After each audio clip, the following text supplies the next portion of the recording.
Hey everybody, it's Matt Mayoko checking in from Santa Clara. John Lynch and Kyle Shanahan just had their end of season press conference. And as I told you after the game on Sunday, Kyle Shanahan and John Lynch weren't going to have that press conference until they got some issues settled out with the coaching staff. Kyle Shanahan, I think, thought it would take a little bit later in the week for all that stuff to get sorted out. But by Tuesday night, he had already determined that Brian Schneider would be out as special teams coordinator and that Nick Sorensen would be out as the 49ers defensive coordinator. So now the 49ers, we know for sure, will have a different defensive coordinator, a different special teams coordinator, and also they will have an offensive coordinator in title, and that will go to Clay Kubiak. And so, as I talked about after that game on Sunday, Clay Kubiak, for the first time in Kyle Shanahan's many years as an offensive coordinator and a head coach in the NFL, he ceded those play calling duties over to Clay Kubiak. Kubiak has been the 49ers offensive passing game specialist the past couple seasons. And basically, what Shanahan said was that he had the role of an offensive coordinator. Now he will have the title offensive coordinator. Now, that doesn't mean that Kubiak will be calling plays for the 49ers in the 2025 season. As I see it, it'll be a role very similar to what Mike McDaniel had as offensive coordinator of the 49ers for those couple seasons before he got the head coaching job with the Miami Dolphins. And just so you know, Kyle Shanahan designs the offense, he calls the plays, but everybody has a voice in that as far as putting together the game plan, suggesting stuff against a particular defense, and then all that stuff is kind of cobbled together. And Shanahan obviously has final say what goes into the game plan, what is not included, and then, of course, how those plays are dialed up. So those are the takeaways as the 49ers now start really the main work of this offseason. And when I talk about the main work of the offseason, it's filling up that coaching staff. As far as defensive coordinator goes, Shanahan said that the one candidate from on staff will be Brandon Staley, the former Chargers head coach. And before that, he was Rams defensive coordinator, also a defensive assistant with the Chicago Bears under Vic Fangio.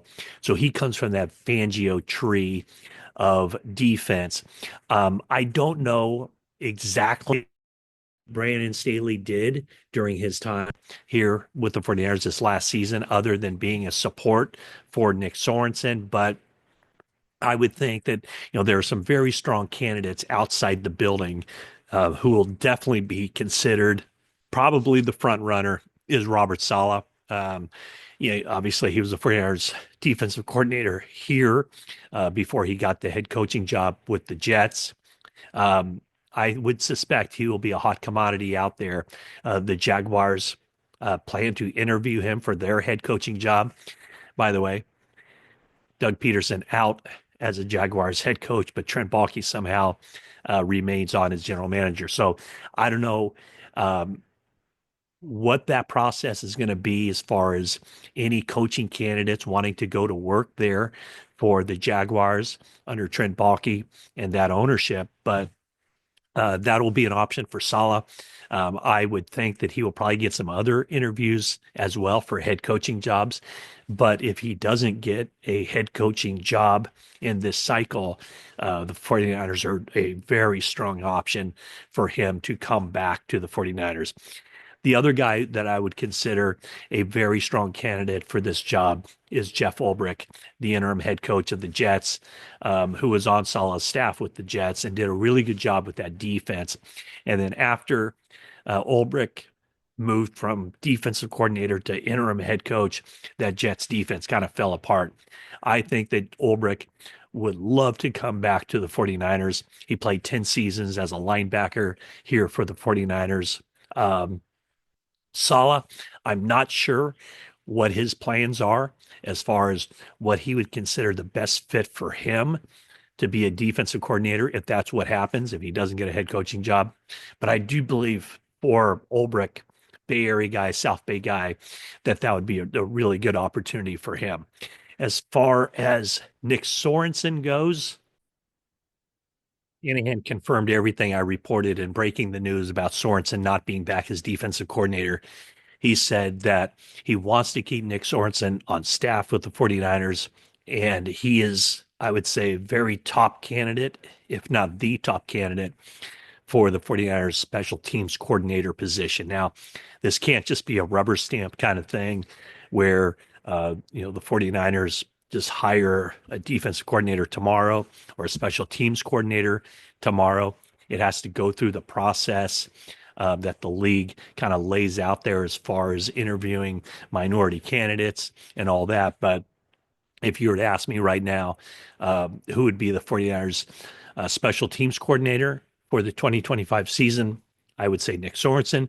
If you were to ask me who's going to be the 49ers defensive coordinator for the 2025 season, my best guesses would be Saleh or Jeff Ulbrich.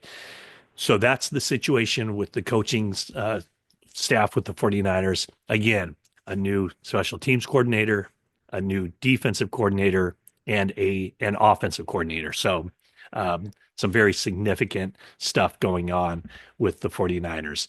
At the very end of the press conference, I asked a couple of questions about guys with contract situations that kind of leave their season for next year up in the air.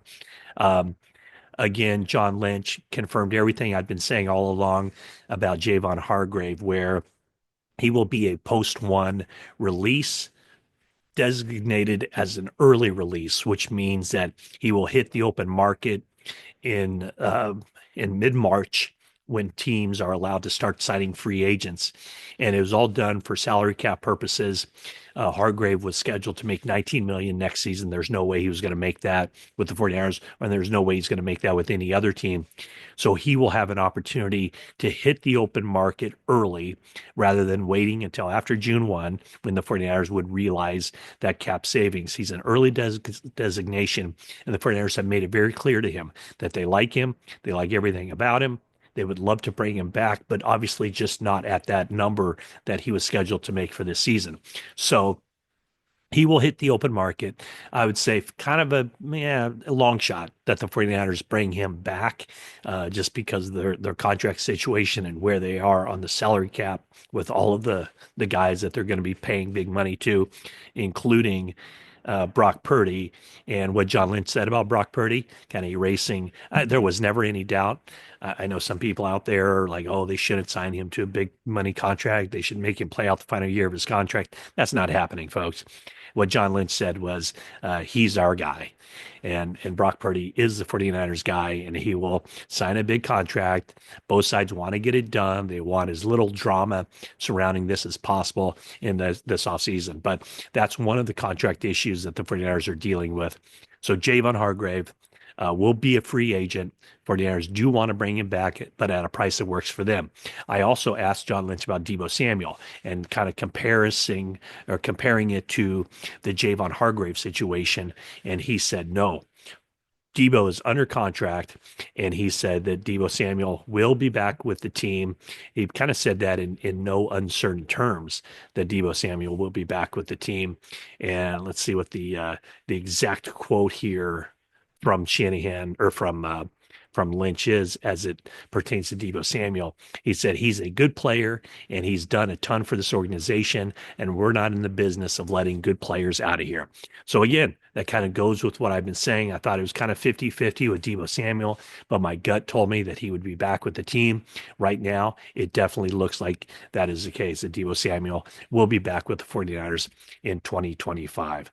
So, one other, I mean, a lot of stuff, not a whole lot of news coming out of this press conference other than what's already been reported, what I broke last night as far as Nick Sorensen and what was out there already about Brian Schneider, a special teams coordinator.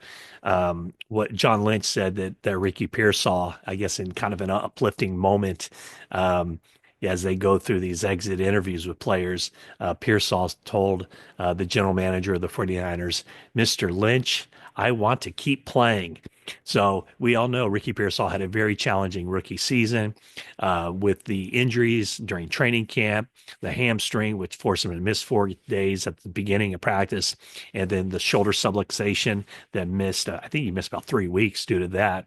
And then, of course, getting shot through the chest, missing the first 6 games of the regular season. So Pearsall felt unlike a lot of rookies who hit that rookie wall and they're ready for the season to be over with Pearsall, he wanted the season to keep going because he got the late start and he felt like he was really starting to hit his stride. And he showed that, that week 17 game for the 49ers against the Detroit Lions on Monday Night Football, where he really had a good game.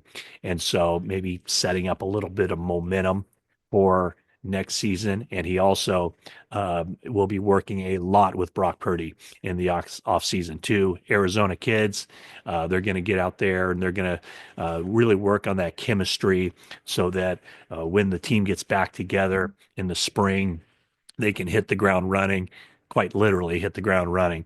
And again, with the offseason program opening in the spring, that's why it's so important for the 49ers to have as little drama as possible when it pertains to Brock Purdy and his contract. 49ers know what it's like to have these contract situations go on throughout the offseason and sometimes into training camp, and it causes a distraction. It causes the player to not start the season as strong as he would like or the team would like. We saw it with Nick Bosa 2 years ago. We saw it with Brandon Ayuk and Trent Williams this year. So when it comes to quarterback, that is priority number one. Make sure that he's happy, make sure that he's on the field throughout the entire offseason, and make sure that there are no distractions whatsoever. I just want to rewind a little bit and talk about the defensive coordinator spot. I do think that Shanahan's preference is to keep much of the same scheme as in the past with that Seattle style defense.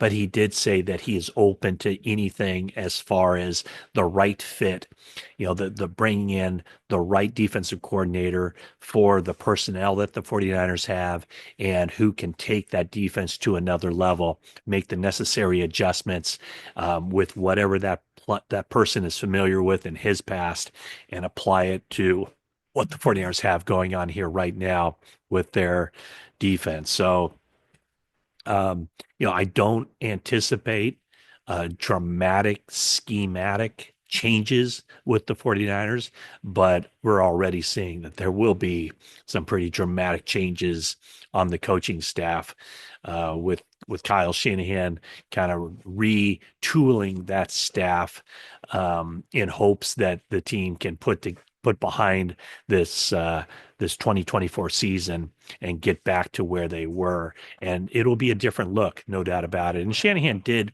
kind of compare it to, the 49ers went to the Super Bowl in 2019. There were changes made along the way. They get back to the Super Bowl last year with, frankly, not a whole lot of players, some of the key guys, of course, but a roster that had a pretty sizable shift from the 2019 team to the 2023 team, and they made it back to the Super Bowl. So there will continue to be this kind of roster re-energizing or just, the parting of ways with older players, some younger players coming in, some free agent acquisitions, maybe some trades and all that. So next year's team will certainly have a much different look. We saw it last year when the 49ers cut ties with Eric Armstead, when the 49ers demanded that Kyle Juszczyk take a salary reduction, which he did. I think there will be more of that stuff in the future. Every year, there will be one, two, or three of the players that we've all kind of associated with this era of 49ers football who will be probably not on the team anymore or will have to make sacrifices in order to stay with the team. Okay, so that's the brief rundown of Kyle Shanahan and John Lynch speaking with the media. Thank you so much for watching this video. Leave a like, subscribe, comment, and that is it for now.